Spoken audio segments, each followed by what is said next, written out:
इस वीडियो में हम लोग टेम्परेचर को बदलना सीखेंगे, यानी एक यूनिट से दूसरे यूनिट में कैसे उस टेम्परेचर को बदला जा सके, तो उसी के बारे में सीखेंगे इस वीडियो में। यानी सेल्सियस को अगर बदलना हो फ़ारेनहाइट में तो कैसे बदलेंगे, फ़ारेनहाइट को केल्विन में बदलना हो तो कैसे बदलेंगे, केल्विन को सेल्सियस में बदलना हो तो कैसे बदलेंगे, या फिर सेल्सियस को केल्विन में बदलना हो तो कैसे बदलेंगे।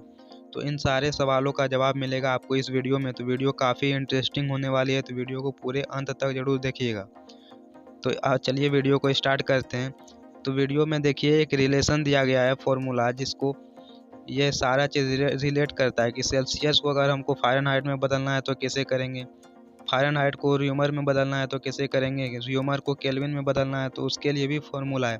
तो हम लोग को जिसको निकालना है, जिसके रिस्पेक्ट में, जैसे हमको सेल्सियस को केल्विन में निकालना है तो हम लोग को क्या करना होगा कि ये दोनों रिलेशन को लेके चलना होगा, ताकि हम लोग सेल्सियस को केल्विन में कन्वर्ट कर सकें, या फिर केल्विन को हम लोग को सेल्सियस में कन्वर्ट करना है तो इसी रिलेशन को लेके चलना हो, या फिर हम लोग को फ़ारेनहाइट को बोल दिया जाए कि केल्विन में कन्वर्ट करो, तो उसके लिए क्या करना है कि फ़ारेनहाइट और केल्विन का रिलेशन लेंगे, या फिर बोल दिया जाए कि सेल्सियस को र्यूमर में कन्वर्ट करो, तो सेल्सियस को र्यूमर में कन्वर्ट करने के लिए ये दोनों रिलेशन को लेके चलना होगा। CY5 = R/4।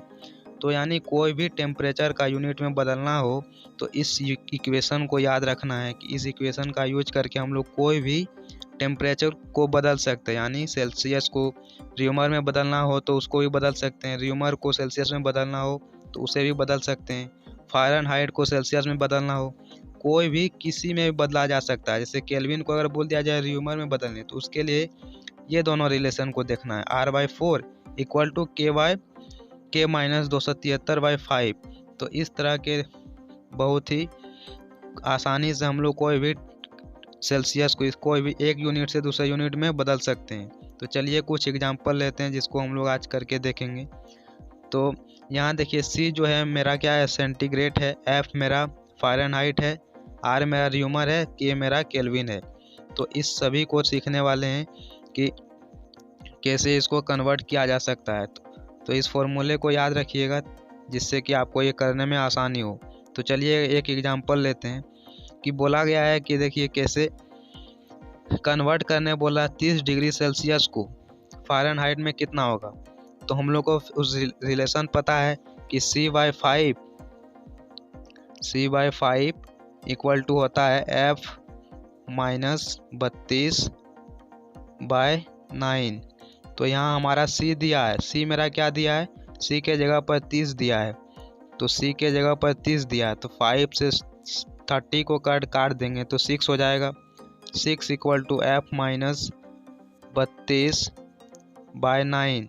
इसको कैलकुलेशन करके निकालिएगा तो F का मान हमारा आ जाएगा 86 डिग्री फ़ारेनहाइट।